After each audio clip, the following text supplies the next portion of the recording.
Hello, a very good evening to you. Welcome to ITV News. This is Monday night's calendar. Hello, thank you for joining us, and here are tonight's main stories.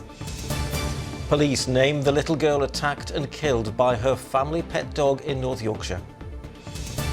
Cladding nightmare as an independent public spending watchdog says 7,000 buildings are still to be identified. One victim of the scandal says work has been too slow. Just sort of stuck here. Can't sell, can't move, can't remortgage, can't do anything. As wet weather provides a bumper crop of wild mushrooms, warnings to check before you eat.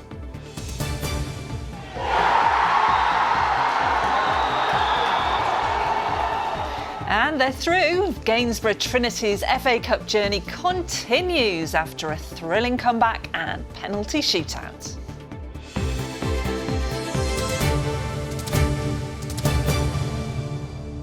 Very good evening to you. First tonight, the devastated family of a 10-year-old who died after being bitten by her family dog have paid tribute to their wonderful girl. Savannah Bentham was attacked by the animal at her home in Malton on Friday in an incident which police say was out of character for the pet. Well, Ben Bason joins us in the studio with more on this. And Ben, obviously a very tragic incident. What more do we know about it? Yeah, absolutely heartbreaking, isn't it, Ian? Well, this incident happened at about 4:15 on Friday afternoon in the Malton area. Police say the attack happened inside Savannah's family home and she suffered serious injuries. Well, a member of the public was among those who rushed to her aid. Medical professionals also tried to save her, but sadly she died at the scene. Now today, in a statement, her family said they were shocked and devastated by what happened. They say, "We can't believe we have lost our wonderful girl who we love so much." They've also thanked those who've offered their kindness and support as they try and process the events of Friday. Yes, it must be a desperate time for the family at the moment. What do we know about the dog involved in this attack then, Ben? Well, Laura, we don't know for sure what breed it was yet, but we are told that it was out of character. Now, police tell us that Savannah and the dog had a close, loving relationship, and officers are trying to figure out exactly why that dog attacked her. Well, tonight those inquiries are ongoing. Meanwhile, North Yorkshire Police say, given the nature of this incident, that the dog involved will be put down. OK, Ben Bason, thank you very much for bringing us up to date with that story. Thank you. Witnesses have told an inquest that an Afghanistan veteran who took his own life at Catterick Garrison was told to man up, you're a soldier. Nicky Hart, who had a history of mental health problems, had also served in Iraq. His widow told the hearing that her husband loved his job. Katie Oscroft reports from Northallerton. Well, this hearing comes 2.5 years after Nicky Hart took his own life at Catterick. He completed tours of duty in Iraq and Afghanistan and was working as a recruitment officer. His sister, Jamie Hart-Dobbs, came here to give evidence at the inquest and said that she was close to her brother, who'd attempted to end his own life several times in previous years. But she said he felt that he'd been disregarded when he went to seek medical help this time and that he'd been told to man up. This was echoed by a fellow soldier, David Twiname, who said he became angry when his friend implied that he'd been told to man up, you're a soldier. And in her evidence, Mr. Hart's widow Sarah described how she received a text from her husband a few days before he died.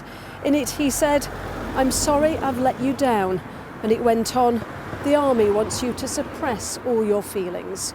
Well, this inquest will last for several more days, and the family of Nicky Hart have said they hope it will provide answers to their many questions and concerns about how he died. Katie Oscroft, ITV News, Northallerton. Leaseholders in Leeds living in buildings with dangerous cladding have told us that more than 5 years since issues were first identified, work to fix them still hasn't even started. It's as a report published today from the UK's spending watchdog has found more than 7,000 buildings across England with dangerous cladding are yet to be identified. And some might never be. The National Audit Office found that the government could miss its own cladding removal completion date if progress doesn't improve. Amelia Beckett reports. It's out here that's the issue.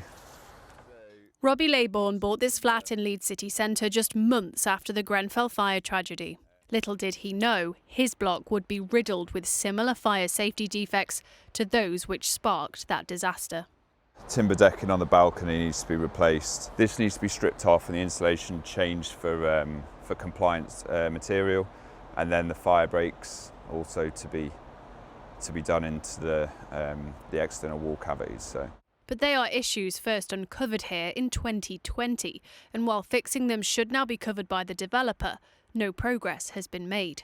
Meanwhile, hikes to the building's insurance means Robbie's service charge has almost tripled. We're just sort of stuck here. We can't sell, can't move, can't remortgage, can't do anything. Down the road, Rachel had to take her freeholder to court earlier this year to prove they were liable for the costs of fixing her building, 5 years after issues were first identified. It's so incredibly frustrating because it's my home, it's the biggest investment I have, but I am absolutely powerless to influence those people who could do the right thing and make this building safe. The Grenfell Tower fire brought to light a litany of failings by government building and cladding firms, uncovering fire safety defects in hundreds of thousands of flats across the country. But while the bill to fix those issues should be covered by either the government or the developers, a report from the UK spending watchdog has now warned progress is painstakingly slow. Here in Leeds, there are dozens of buildings like Rachel and Robbie's. You can see behind me some remediation works are underway, but this report has found that 60% of buildings with dangerous cladding still haven't been identified. Nationally, that's around 7,200 buildings, which means the government target date of 2035 to finish these works is unlikely to be met. Honestly, those who own buildings have no excuse not to be taking action on this dangerous cladding. There's been funding made available. They've got to make sure that they take the action that's needed, and the Deputy Prime Minister is taking this immensely seriously. Rachel's freeholder, Grey GR, told us its priority was to ensure her building is remediated as quickly and safely as possible. Robbie's developer Lendlease has committed to remediating all live critical fire safety defects. We also approached his management company, but they are yet to respond. A response he's waited for 4 years, one of many still victims to this towering crisis. Amelia Beckett, ITV News, Leeds. This is Monday night's calendar, and still to come on the programme this evening, the stark figures which reveal we really are a bit rubbish at recycling. And I think I'm going to be struggling for different ways to tell you the same thing this week, but at least we've got that beautiful autumn colour. All your weather detail for the week ahead a little later on. Thank you, Kerry. But first, some more news from around the region and the mother of 2 boys from Penistone who were killed by their abusive father a decade ago was in Downing Street today to hand over a petition signed by 105,000 people. Claire Throstle's sons, Jack and Paul, were aged 12 and 9 when their father set fire to their home in 2014. She's demanding changes to the parental rights of abusive partners and a change in the law 7 years after first meeting ministers. Today I'm here in their memory to make sure that future generations of children that access a family court like I did have a safer, brighter future. They haven't got it right. They're still failing victims of domestic abuse and children. And so we got 100,000 signatures. We've just handed the petition in for the second time, but now they have to debate it in Parliament.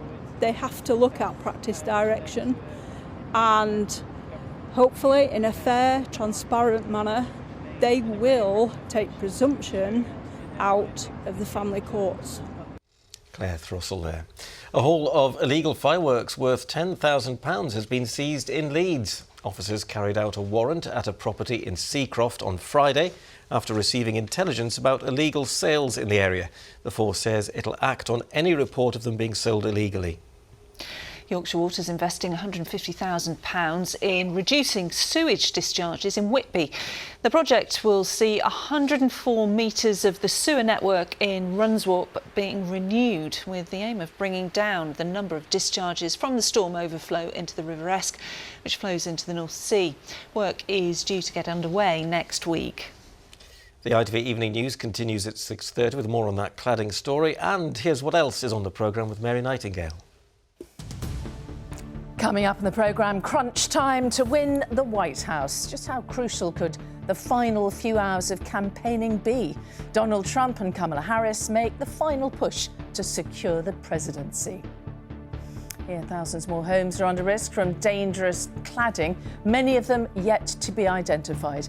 And it could take until 2037 to make buildings safe and... We are the world. We are the children. The American music genius behind some of the greatest hits, Quincy Jones, has died at the age of 91. Do join me for those stories and more at 6:30.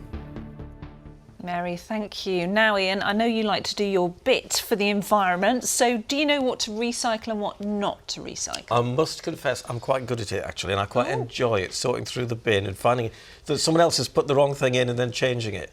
Do what you about really? you? Do you wash it?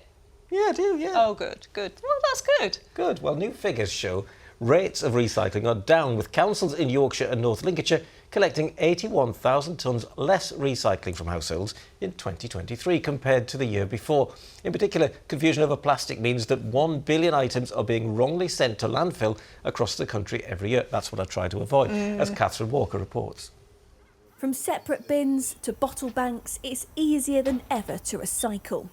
But new research shows we're often wasting the opportunity, especially at home. Overall, recycling rates across the country have stalled, a fact that surprised some more than others at this tip in Grimsby. I'm absolutely baffled that they are doing that. I've recycled now for years. I do the papers, the plastics, the bottles, everything. People don't read. It'll say, recycle me and stuff like that, and people just, throw it in bin, it's easier. All the plastic that's, all your food and stuff comes in is just not recyclable, or you've got to go to big supermarkets to recycle it.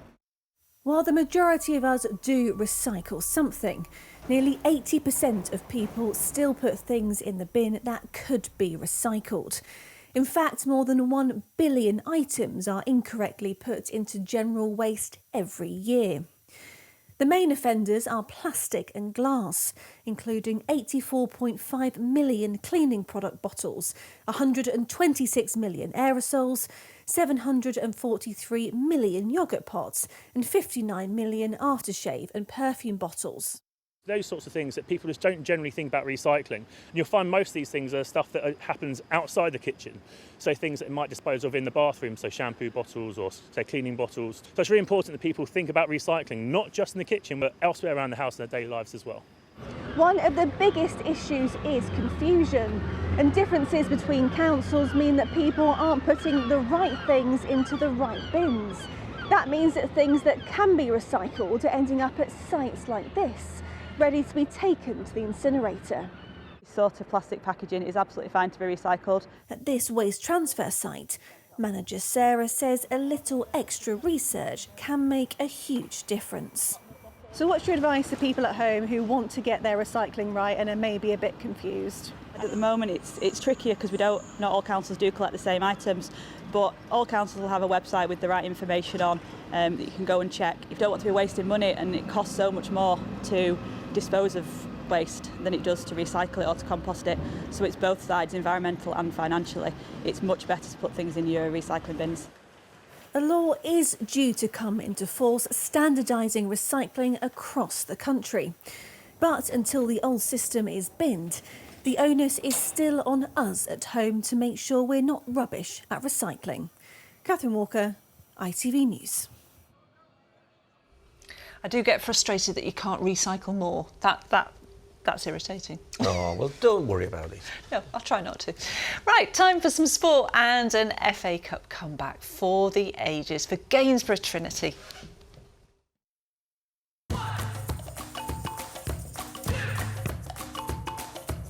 Xero Accounting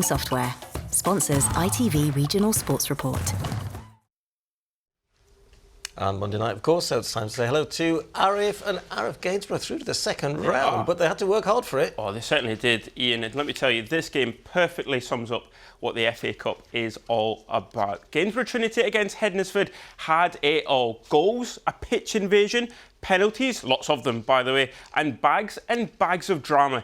In the end, Trinity booked their place in the second round for the first time in 72 years. Emma Harewood reports on one of the games of the competition. If ever proof was needed that dreams really can come true in football, surely this was it. The lowest ranked side in the FA Cup, Gainsborough Trinity, coming from behind to beat Hednesford to go through to the second round for the first time in 72 years, and in spectacular style. The emotions that were running through everyone, and there was the grown men sort of crying and saying it the best thing that had happened since they got married and had kids. The match was full of drama and penalties, in all 18 of them, before Trinity finally secured victory. It was just a never die character from the group we've got. It was incredible, really. It seemed like no team wanted to win it. We'd miss and they'd miss, and then and then at the end, luckily we was the one that got the goal that secured the tie in the second round.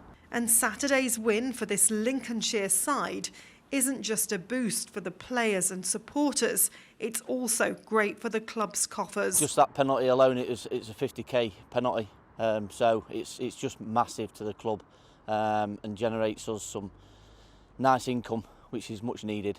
All the players at Trinity are part-time, so it was back to the day job today for Lewis Boutroyd. Crazy. The first half was not how we wanted to go, and then the second half was just an absolute whirlwind. Thought so many times that we were down and out, but we just kept coming back. I know it's a long time since I've been in the second round of the club. I mean, especially obviously not in my lifetime they've ever done it, and I've been watching all my life. So for me to be part of it when we've finally done it is pretty special.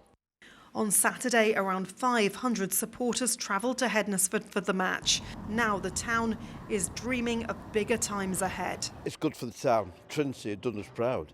I think it'll be really encouraging for the town as well, for support and everything. Yeah, I watched the draw last night, ready for the next one, yeah. Are you feeling hopeful? Yes, absolutely. Number 12. Gainsborough Trinity meet Harrogate Town in the next round, where Trinity fans are hoping to keep the club's dream alive. Emma Harewood, ITV News in Lincolnshire.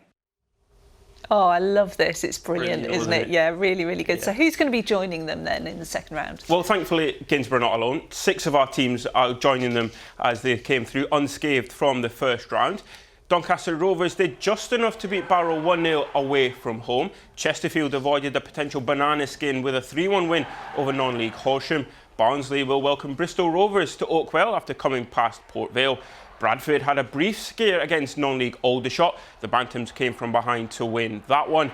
Harrogate ripped up the script as they beat Hollywood-backed Wrexham. And it was a family affair at Mansfield. Stephen Quinn got the Stags second in a comfortable win over Curzon Ashton. Then his 19-year-old nephew Ben Quinn came off the bench to add Mansfield's fourth of the afternoon. Fantastic. Yeah, well done to all of them. But, of course, not everybody made it through, Harif, did No, they? not everyone. Ian, as Huddersfield Town were on the wrong end of a cup upset. The League One side were dumped out by non-league Tamworth. Terriers keeper Chris Maxwell inadvertently punching the ball into his own net. Non-league Guiseley were a penalty kick away from causing an almighty shock against Stevenage. The League One side just edging through. Rotherham lost to low-league opposition. The Millers on the wrong end of a 3-1 scoreline. And York and Scarborough's run in the Cup also came to an end. It wasn't just the FA Cup this weekend, there were some games in the Championship. Leeds United stay second after a routine win over Plymouth. 3 goals in 8 first half minutes saw the Whites blitz past the Whites, who failed to register a single shot in the game. Sheffield United are hot on the tail of Leeds in third. They beat Blackburn 2-0 and there was a second half capitulation at Hillsborough, which saw Watford dispatch Sheffield Wednesday 6-2. And finally, from me to Rugby League, where there's an England debut to remember for Amelia Brown. The Huddersfield Giants fullback scored a second-half hat-trick as England women thrashed Wales 82-0 at Headingley, which rather unsurprisingly is their biggest ever win. And that is all your sport. Thank you. That is a magnificent win, isn't it? Yeah, unbelievable. Thank you very much. You're welcome. Of course, autumn's a great time for a stroll in the woods. One of the things you'll see sprouting up at this time of year is mushrooms. Yes, I've seen lots when I've been out walking the dog, George. But while they're good to look at, of course, there are dangers, aren't there? And several species can be deadly. Yes, and with reports of more growing this year because of the damp weather, it's prompted safety warnings. James Webster's been to the Peak District to find out more. Wild mushroom season has arrived, and for some wildlife enthusiasts, it's one of the most interesting times of the year to be out walking. There's this kind of wonder in mushrooms. You see it in cartoons. They pop up overnight. You could do one walk, the next day you come back and there's like 50 mushrooms there. You're like, where have they? They've just come out of nowhere. There are more than 12,000 types of mushroom found here in the UK, and in some places this year's weather is making them spring up in bigger numbers than usual. James enjoys teaching people how to go out foraging in Sheffield. Overall, I'd say it has been a pretty bumper crop for mushrooms, mainly due to the weather. One of the biggest factors that drives mushroom growth is rainfall. There are a lot of factors, but rainfall is one of the biggest factors. And obviously this year we've had a very wet year, very wet spring, reasonably wet summer, even though we had some drier spells, and obviously autumn's been perfect. Lots of heavy rains and some drier spells in between. But they're not all as edible as they might look, far from it. Here in the Peak District, we didn't have to walk far before we found something that could cause illness. Come and look at this one, James. This is something we come across all the time. It's a russula, but these are the red russulas. We want to stay well clear of red russulas. So are these going to make you ill if you consume them? This could be the sickener. And some, like the death cap, are so toxic they can kill you. At this science lab in Sheffield, they research what effect mushrooms can have when they are ingested. One of the major dangers with eating toxic mushrooms is that you won't know necessarily that you've eaten something bad for maybe 6 or 12 hours after you've ingested it, by which point you already have severe organ damage. They produce these toxins called amatoxin, and this amatoxin acts to stop the body making proteins, and when the body stops making proteins, your organs start to fail. And while we were out walking, we found another type of mushroom that can also be fatal. Oh, some nice bright red ones just down here, aren't they?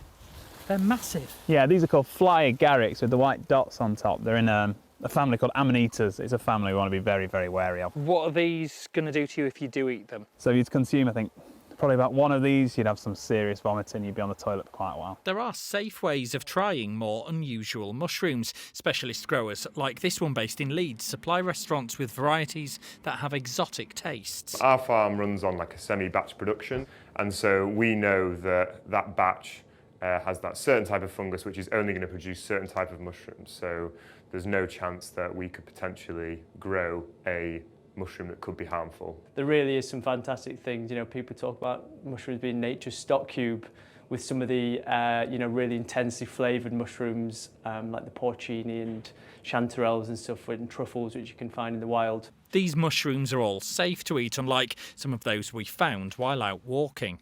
The expert advice is enjoy looking for them, but don't risk eating them. James Webster, ITV News. Oh, it would be nice to go out foraging, wouldn't it? But I wouldn't trust myself. No, I wouldn't Definitely trust myself. Not. No, Kerry, definitely what do you think? not. Well, I've been foraging with a professional forager, and it's you? fascinating, but I definitely wouldn't go anywhere near anything without someone who knows what they're doing.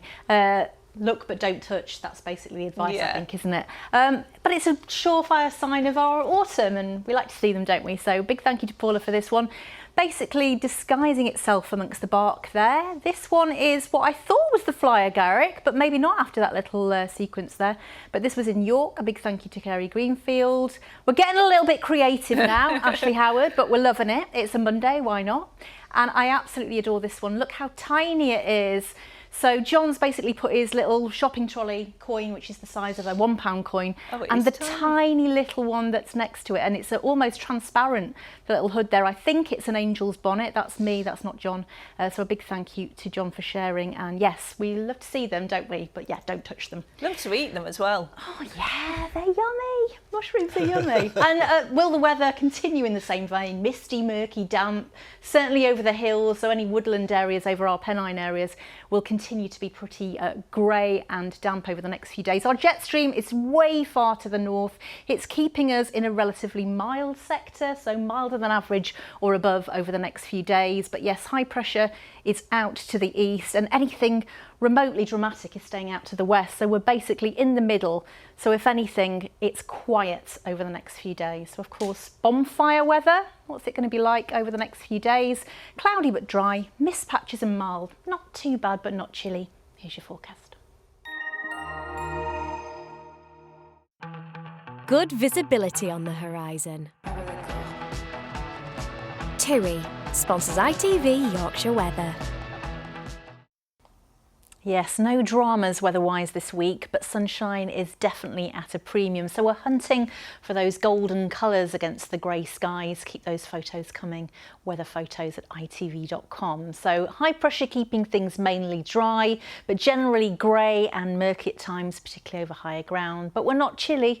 Temperatures will be average or above by day and by night. But this was the scene so far today. A lot of cloud around. You can see the cloud just breaking and thinning a tiny bit in the far east, but for most of us a disappointing day. So as we head through into tonight, that blanket of cloud keeps those temperatures well above freezing, some mist and mercury forming over the hills, and maybe even some dampness here by the time we reach dawn, but nothing much lower than around 7 or 8 Celsius overnight tonight. There are your sun times as we head into Tuesday, 7:15 and 4:24.